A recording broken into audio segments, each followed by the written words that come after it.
Hello everyone. I hope that this finds you well. It seems that the death toll has risen on account of the recent hurricane. It hit in North and South Carolina. I hope the families of all of those affected by death and otherwise will recover. I hope those who didn't make it knew Yahweh and will enter into his kingdom when it comes.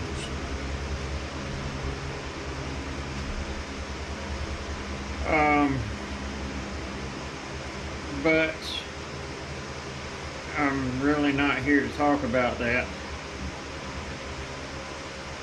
There is within the group of people who observe Torah and keep the testimony of Messiah, many people that have really bad attitude and they have wrong thinking processes or wrong ideas. I'm not really sure how to phrase it. I hadn't spent an abundant amount of time thinking it out. But you know, I see lots and lots of attitudes going around. Well, if you don't believe like me, then you know you're going to hell. Recently I had someone block me because there are two schools of thought on this, on eternal condemnation. Alright, there's the original train of thought that those who are cast into the lake of fire are there for eternity. Alright, and then there is a more recent school of thought that those who are cast into the lake of fire burn up and just poof, are annihilated and they don't exist anymore.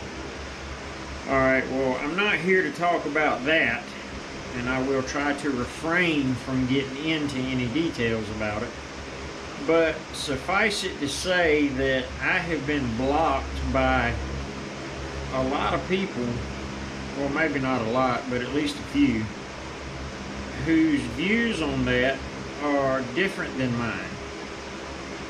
And you know, when I say blocked, I'm talking about on Facebook, because I think I've mentioned in another video that that's really about the only social interaction that I really get. I'm very, very different than most people. So much so that even among my family, I'm frowned upon, looked at differently. You know, I'm not sure exactly how to say it, but suffice it to say that I'm the outcast of my family. You know, that would be my mama's side and my daddy's side. So, just as a general rule, I don't want to say that I avoid people, but I don't go out of my way to go around people. So social networking is really about the only real level or amount of social interaction I get. So that being said, to get back on point, a lot of the times I'll talk about conversations with people and whatnot, it's on social media. Primarily Facebook, occasionally a little bit on YouTube. I don't have Twitter accounts and stuff like that. You know, I don't want to give them my phone number, and that's the only way you can sign up for Twitter that I have found so far. So I don't want them to have my phone number. Facebook doesn't have my phone number. You know, Google does have my phone number, but that's only because at one point my Google account locked completely up, and I actually had to get on the phone with Google to unlock it. And the only way that they were able to unlock it was I had to attach a phone number to it, so they could, because, you know, actually the Android operating system is written and owned by Google. So,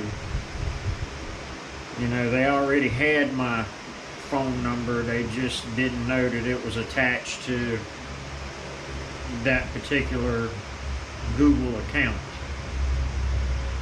It is now. Anyway, back on point. You know, I don't want to get into eternal torment versus annihilationism, except to talk about a single point that has happened on more than one occasion. I have been told by several people that the word forever, when you read the scripture that says they'll be thrown into the lake of fire and, you know, be tormented night and day forever, I've been told that that word forever there in the original Hebrew does not mean eternity. And typically when that happens, I'll ask a question like, so when Yahweh says that his Torah or his word is forever, we know that that means that his word is for eternity. And when scripture says that his children, once everything is finalized, you know, the battle at Mount Megiddo, or in the valley at Mount Megiddo, you know, Har Megiddo or Armageddon, as we say in English. And after 1,000 years, after Lucifer is let loose and goes out to deceive the nations, and then he's cast into the lake of fire again forever and ever. Scripture tells us that we will be with Yeshua forever. So it's that same word, forever. Well, if in this context over here it only means for an unspecified short period of time that is not eternity, then doesn't it have to mean that very same thing over here? So that's typically the argument I make, and I've revealed my position on that now. Which again is not the point of this video, you know, and you should be able to watch the rest of this video whether you agree or not with eternal torment in the lake of fire, because that's actually a closer that I use on a lot of my videos is Proverbs chapter 18 verse 13. A man that answereth the matter before he heareth it is shame and folly unto him. So, in other words, you haven't heard all of my conversation, not argument, conversation, because I'll tell you, I don't know. But based on the way I understand Scripture, I do believe that they're in the lake of fire for eternity. And I'll be happy to discuss it with you. Not now. But anyway, after I got finished with that particular question, because I didn't state it as a fact, I asked it as a question, you know. This fella says, well, that word forever only means a short, unspecified period of time. And so then I asked the question, I said, so what about the word forever in this context, in this scripture here? And his response was, I don't any longer have patience for this kind of stupidity, or your kind of stupidity, or something other along those lines. I don't remember exactly what he said, but he basically called me stupid and then blocked me. I mean, we were Facebook friends, And because I asked a question from a position that's opposite of him, he called me stupid and blocked me.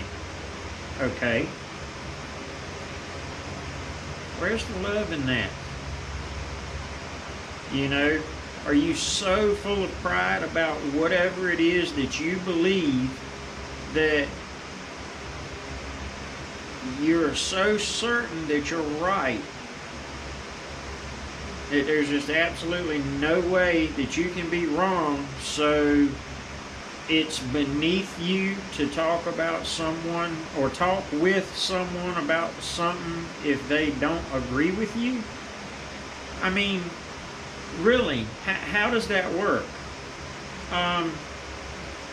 So let me go into this, because I'm going to tell you a little secret also.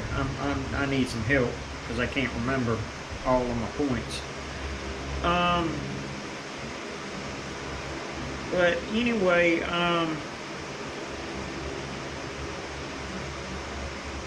I can guarantee you that not a single one of us knows everything and is right about everything that we believe in Scripture.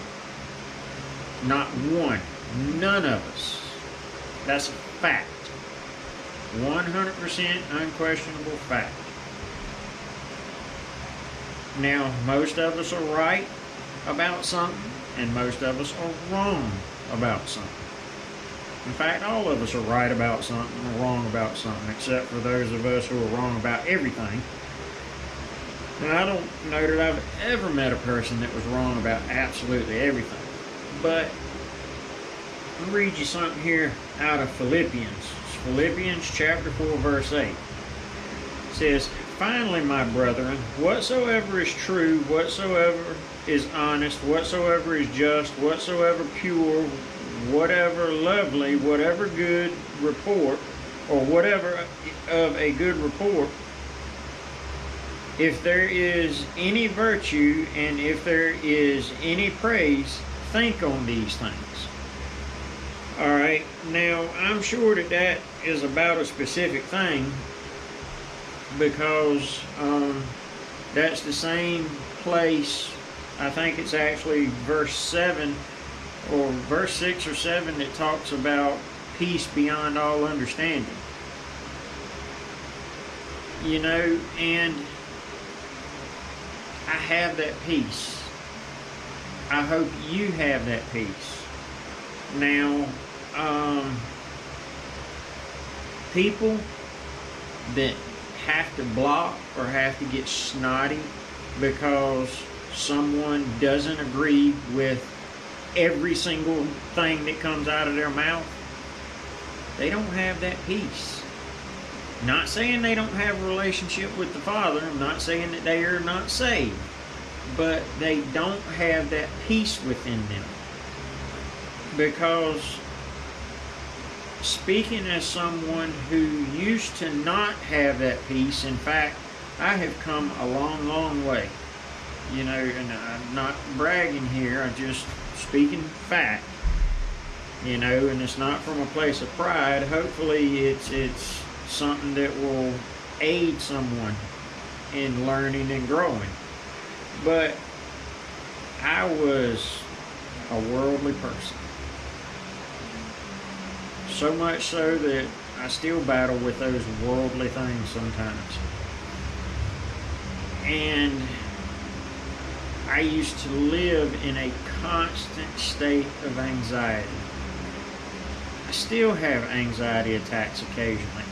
I had one about Thursday of last week.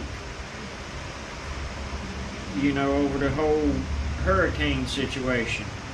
Had one yesterday evening, last night, and a little bit this morning. Of course, they're gone now. In the past, I wasn't able to identify the causes of them. Sometimes now I still can't identify the causes of them. Most of the time I can. And once I've identified the cause of it, it's usually a pretty simple thing to stop it from happening. And I know that this comes from that peace that surpasses all understanding. So while I'm not right about everything that I believe, I'm fine with that. I'm not Yahweh. I'm not expected to be right about everything. I am instructed to and expected to continue to study, to strive to learn to understand it. Because here's the thing. Every person that lives today, every person that has ever lived prior to today, that means from Adam and Eve, you know, the ones who are not going to spend an eternity with him and those who are going to spend an eternity with him. And there's going to be some people to argue, well, the people who don't believe in him or that claim to be atheists don't have a relationship with him. Of course they do. They absolutely do. It's not a one-on-one type of relationship, though. You know, I have a relationship with my neighbor's dogs. I don't go over there and play with them or anything like that. And it's not what most people conceptualize as being a relationship. But I do look out for them, just as Scripture says that it rains on the just and the unjust. So even though these people that claim that there is no creator and they don't believe in him and yada yada yada, the Father still sends the rain. The Father still allows them the ability to live and breathe and do the things that they do. Because we know that without him willing it so, we literally couldn't even breathe. Period. And I know you say, well, that's an involuntary physical reaction. Well, of course it is. Because he wills it to be so. It's that simple. So, if we all have these unique, and when I say unique, I don't mean that this person over here and this person over here, they're identical twins and they do every single thing exactly the same every day, all the time, forever and ever and ever. You know, they eat the same things at the same time, they chew and swallow. I mean, if they did every single thing identically, they would still have a unique relationship, independent of one another, completely different than one another, or maybe not completely different, but there are no two people that have ever lived and breathed and walked that have had the same thoughts at the same time. You know, it just, I don't know how to explain it. It's infinite variability, and I'll be the first to tell you that there's only one thing that's infinite, and that is the Father. But when I say infinite variability, well, see, that's not even right. So it's still a finite variability. Apologies, it's just the way my brain works. But it's an uncountable, immeasurable by us type of variability. I'll put it that way. So, if all of us are that different and we all have a relationship with the Father, isn't it possible for him to have a relationship with us even though there are things that we don't understand? And if he who is perfect, without flaw, he is literally the definition of perfect righteousness.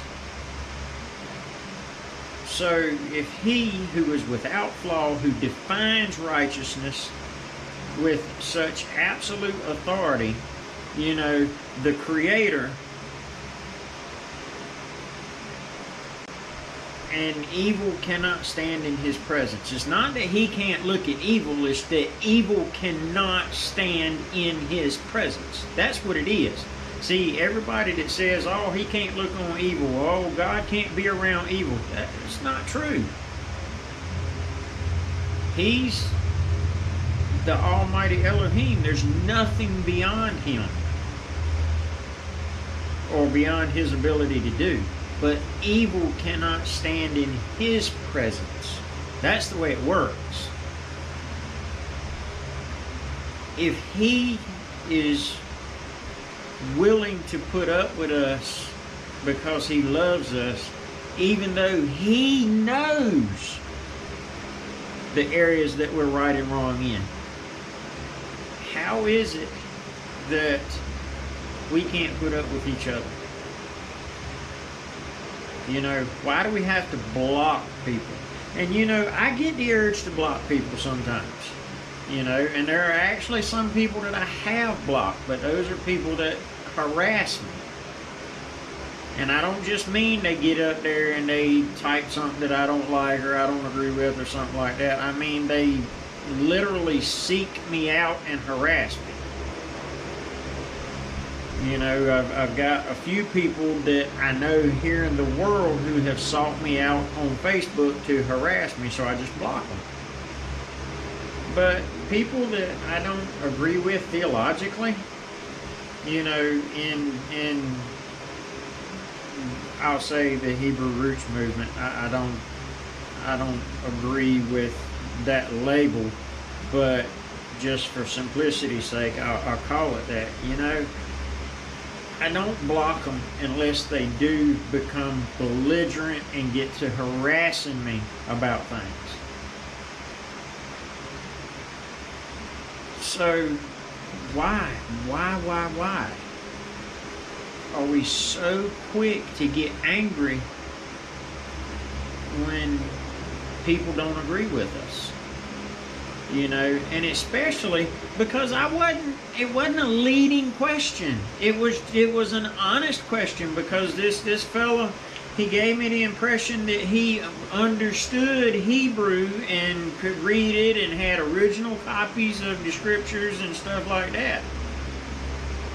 You know, so I asked him, well, what does forever here mean? Is it, you know, the same word? And you know, he just, you know, I don't have the patience to deal with that stupidity. Block. Well, excuse me for asking a question. You know, I try to answer questions that people ask.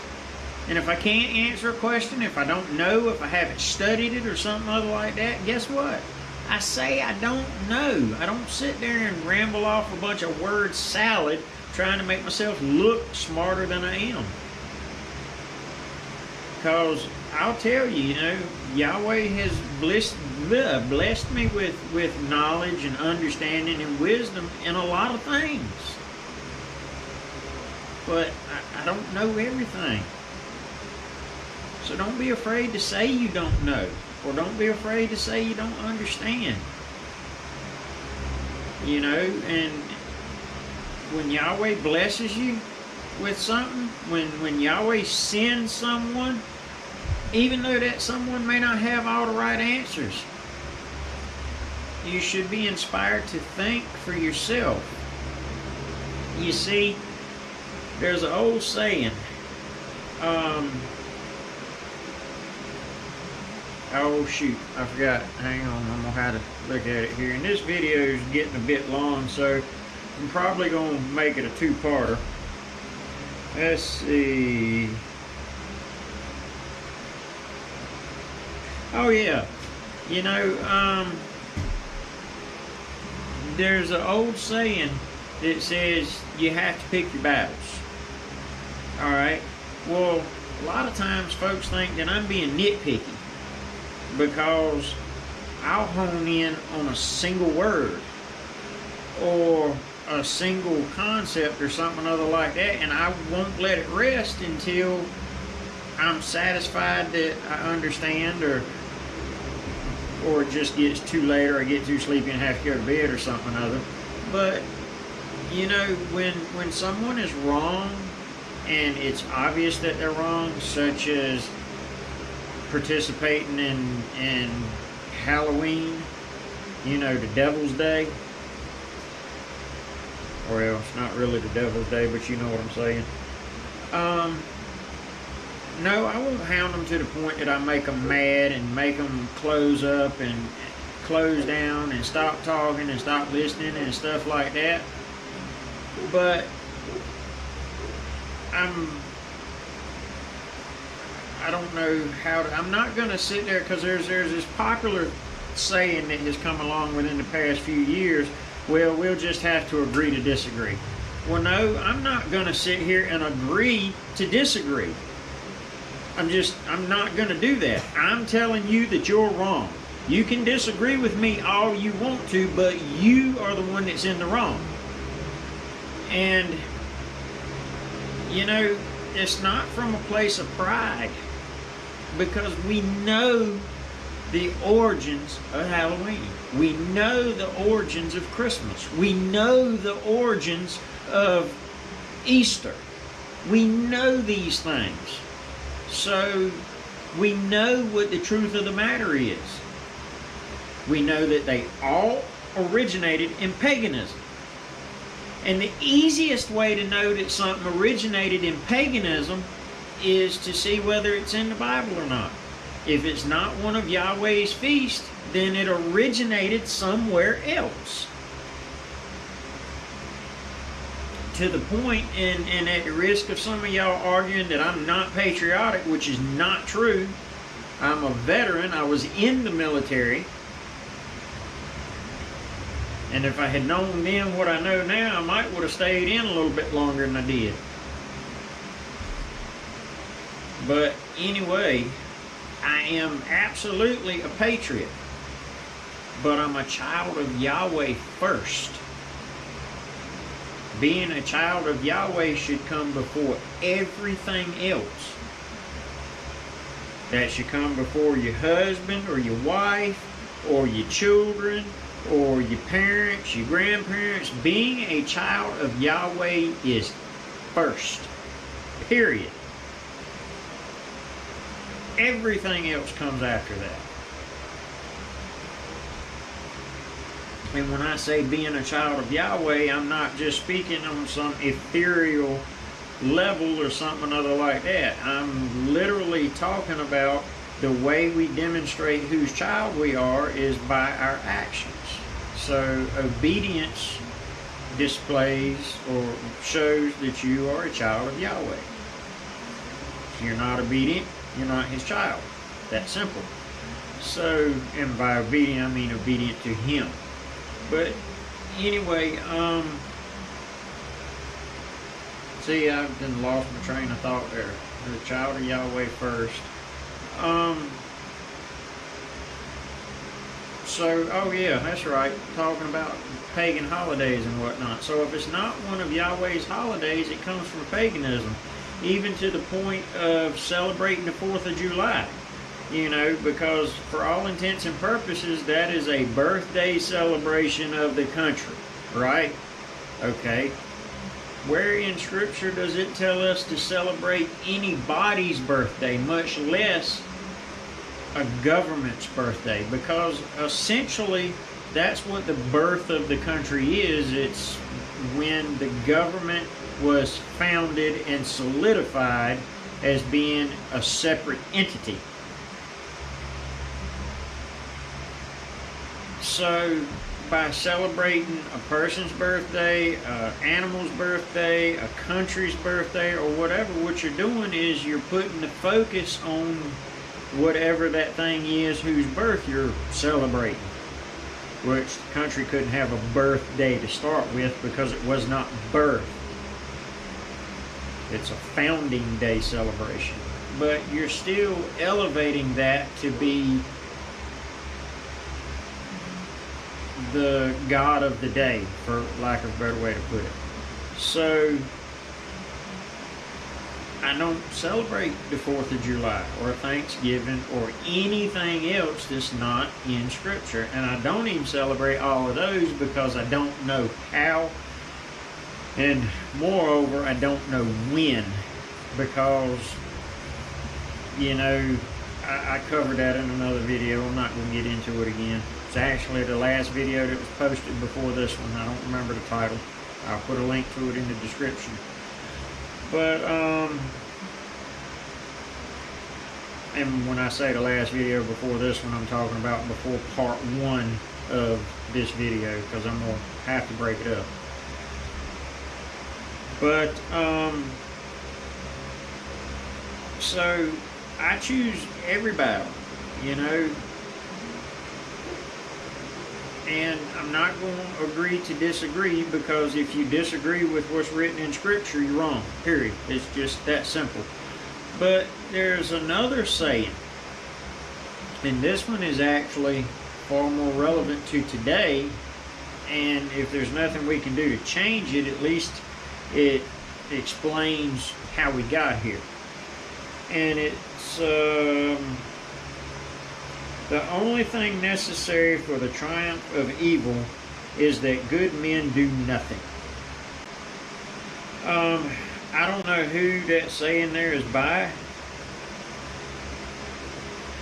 but it does explain for us why the political arena is what it is today. It explains why we have some of the ridiculous, stupid laws that we have today, because you have young politicians that, when they start out in their political career, you know, bright-eyed, bushy-tailed, and just the best of intentions, and they get up there and they start figuring out how the system works, and they're trying to maneuver through the system to make good things happen, you know, to kind of counteract the bad things that are going on up there. But what winds up happening is, I'm sure that you've heard of government pork. It's not talking about literal hogs, but the analogy is pretty accurate. What it's talking about is somebody will come up with an idea for a law, and laws have to be written into bills, and you know, they try to, when they write these laws, they try to cover every possible scenario that they can conceive of, so that the law is complete in its intent and whatnot, so that the law is clearly understood, to the point that even if something comes up that's not specifically written in the law, the intent of the law tells us how to handle the unconceived of situation that has arisen. Alright, and so he carries it around for all his folks up there that are going to vote on it to read, so they have time to read it, to decide if they're going, if they read it, because a lot of them don't even read them. You know, they might go through and get a Cliff Notes version of it, or they might have one of their underlings read it and kind of explain it to them. But very rarely, I think, does anyone up there now read the laws, because they're so ridiculously long. Alright, well, what happens is, young politician, we'll call him 90, carries it and gives it to 89, 88, 87, you know, all the way down to politician number 1, and I don't remember the numbers, and y'all pick on me if you want to. I don't remember what laws have to be passed and so forth and so on, but let's just say he's got to be 50 out of the 90, alright? So, 50, you know, all 89 of them read it, they like it, but they've got these other things that they want done, you know. Well, I want this corn subsidy passed for these farmers in this area, and this fella here, well, he wants some wheat subsidies passed for his folks over here, and you know, then you've got this other one that's from up north, and he wants a certain type of tariff lifted so that his constituents can ship raw materials or components in from overseas and you know, make more money.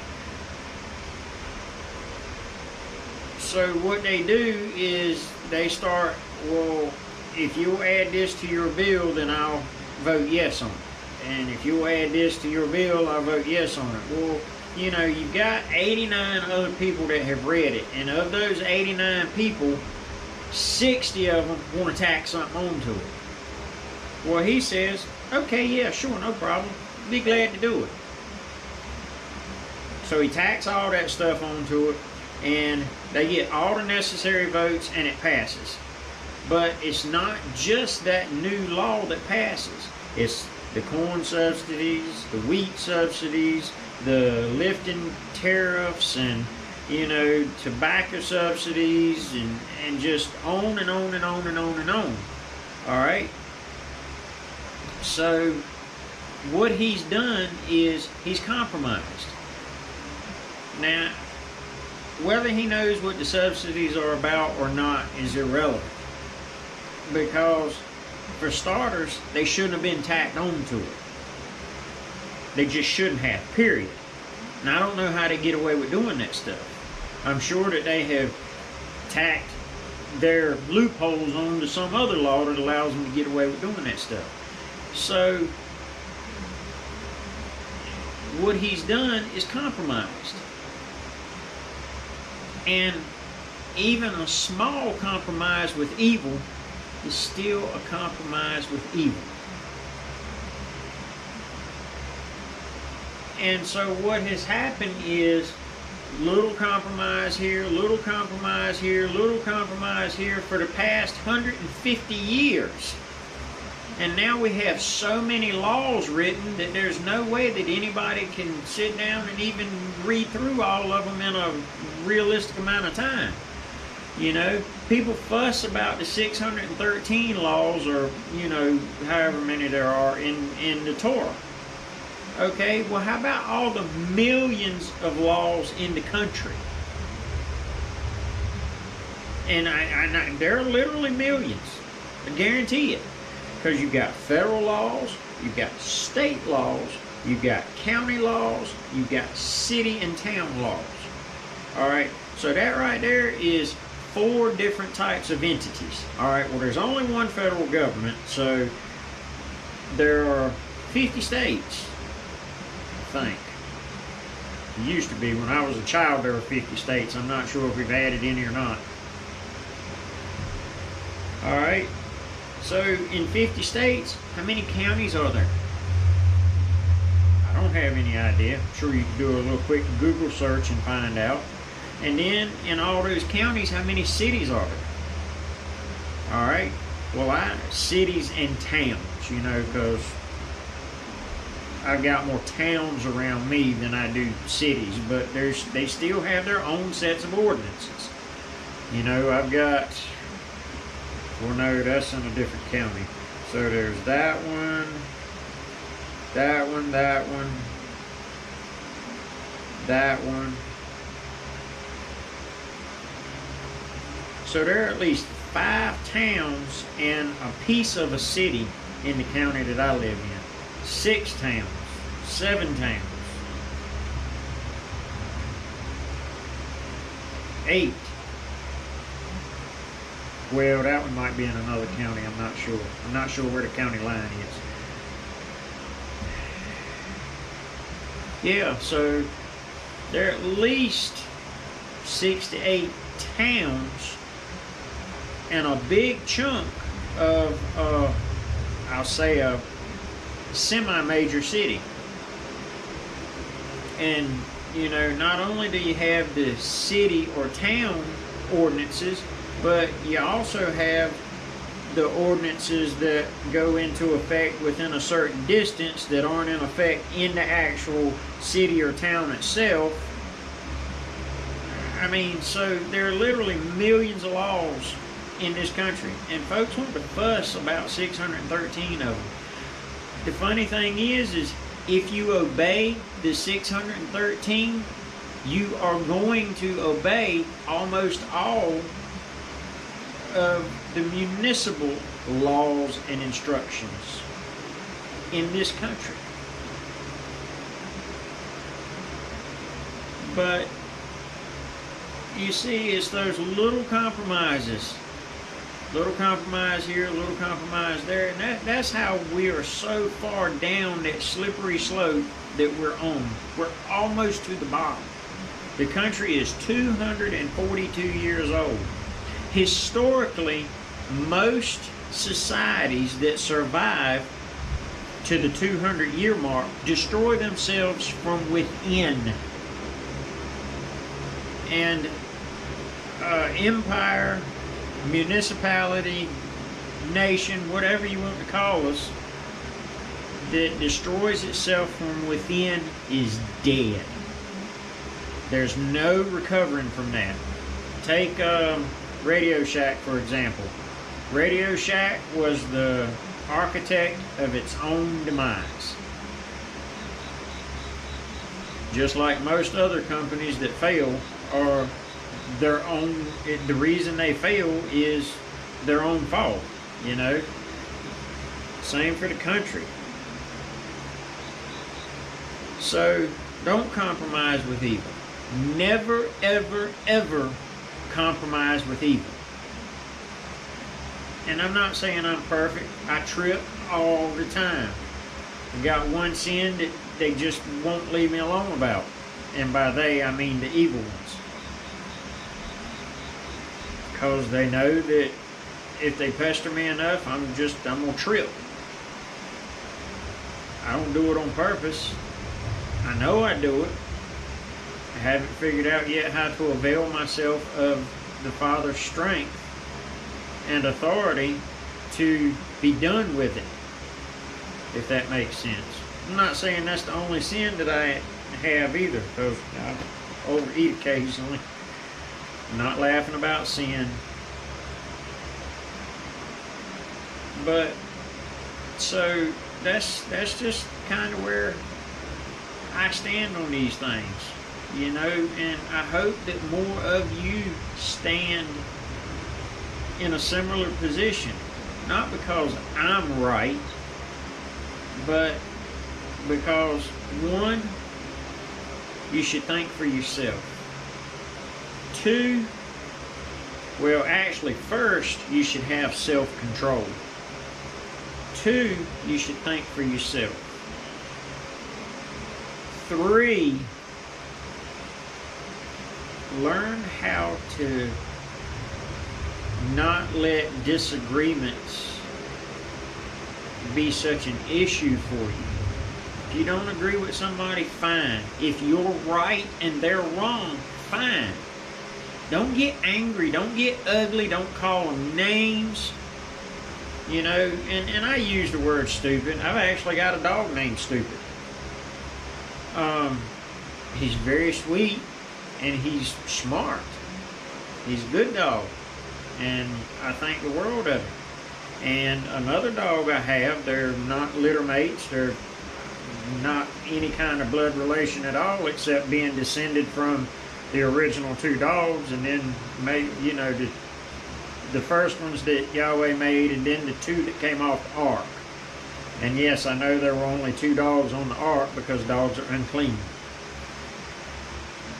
So, but anyway, the other one's name is Smudge, and I think the world of her. But they're just dogs. Anyway, I forget why I started talking about that. Oh yeah, because of the word stupid. You know, I try not to call people stupid. I call their actions stupid. But that doesn't mean the person is stupid. They just may not have been thinking. They may just simply not know what the right or wrong thing to do in a situation is. But that doesn't make this person stupid. They're ignorant about how to handle a situation, and even saying ignorant, you know, calling someone ignorant isn't an insult. Or it can be, but, you know, used properly, it's not an insult. A lot of things I'm ignorant about. You know, I don't know how to write on soapy water with a big pen. I ain't yet been able to figure out what word rhymes with orange. So I'm ignorant about those things. Doesn't mean I'm stupid. It means I just don't know.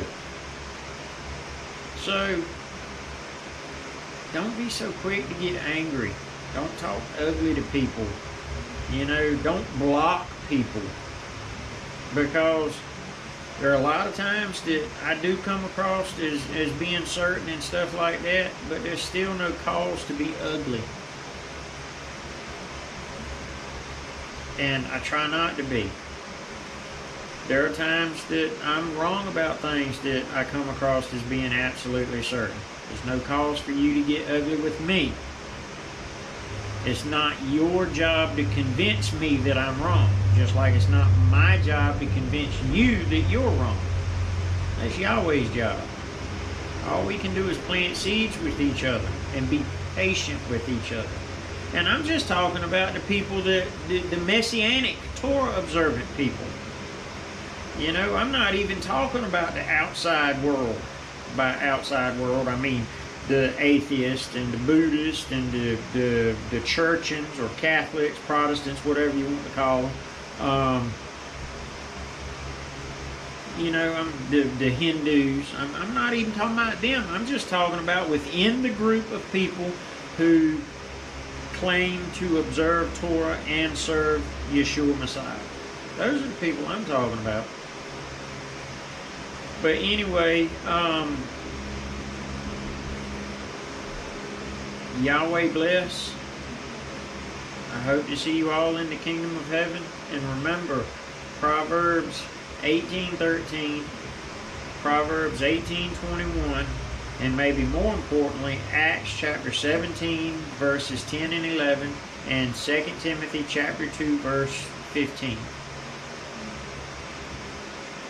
I hope to see you all in the kingdom of heaven.